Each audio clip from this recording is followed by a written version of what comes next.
Bonjour et bienvenue dans le 5e épisode des Murmures de Léa.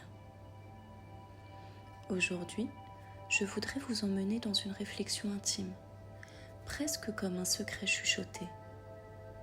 Et si les mots de l'âme étaient les mots du corps? Peut-être que vous l'avez déjà ressenti. Une boule dans la gorge quand on retient ses larmes, un nœud dans le ventre avant de parler, un cœur qui s'emballe quand on garde une peur silencieuse. Le corps parle, toujours, et souvent, il dit tout haut ce que l'âme n'arrive pas à exprimer. Il y a des émotions que l'on n'ose pas montrer, la tristesse que l'on cache derrière un sourire, la colère que l'on ravale pour éviter un conflit, la peur que l'on tait pour paraître plus fort qu'on ne l'est. Mais ces émotions, elles ne disparaissent pas. Elles se déplacent. Elles trouvent refuge dans le corps. Elles deviennent une tension dans la nuque, une migraine qui revient, un estomac qui se tord. C'est comme si le corps disait « Écoute-moi, tu n'as pas mis de mots, alors moi, je vais en mettre. » Chaque partie du corps a son langage. Le dos qui se crispe, c'est parfois le poids qu'on porte, les responsabilités trop lourdes. Le ventre noué, c'est souvent l'anxiété, la peur de l'avenir. La gorge serrée, ce sont ces mots qu'on n'arrive pas à dire.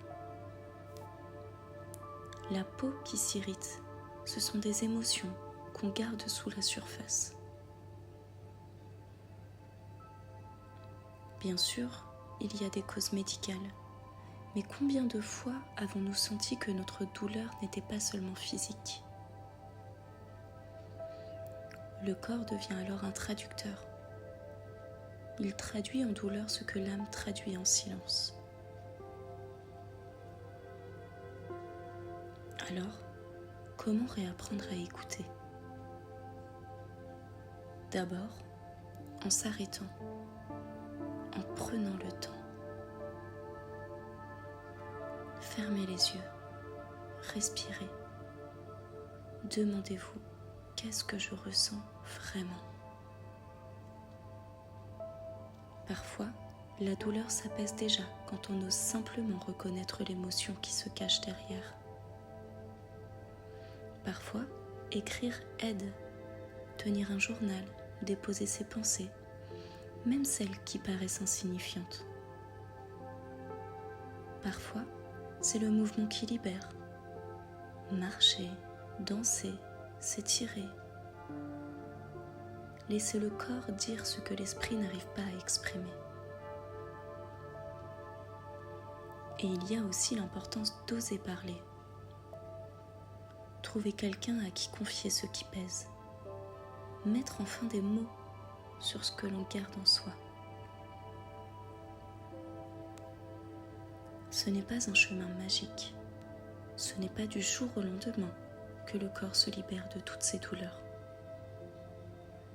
Mais chaque fois qu'on écoute, qu'on met des mots, qu'on ose accueillir ce qu'on ressent, on fait un pas vers la guérison.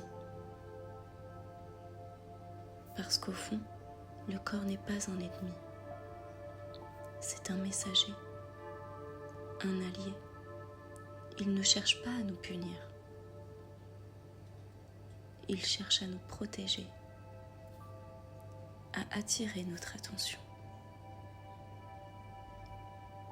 Il murmure, regarde en toi, quelque chose a besoin d'être entendu. Alors, souvenez-vous, quand l'âme se tait, le corps parle.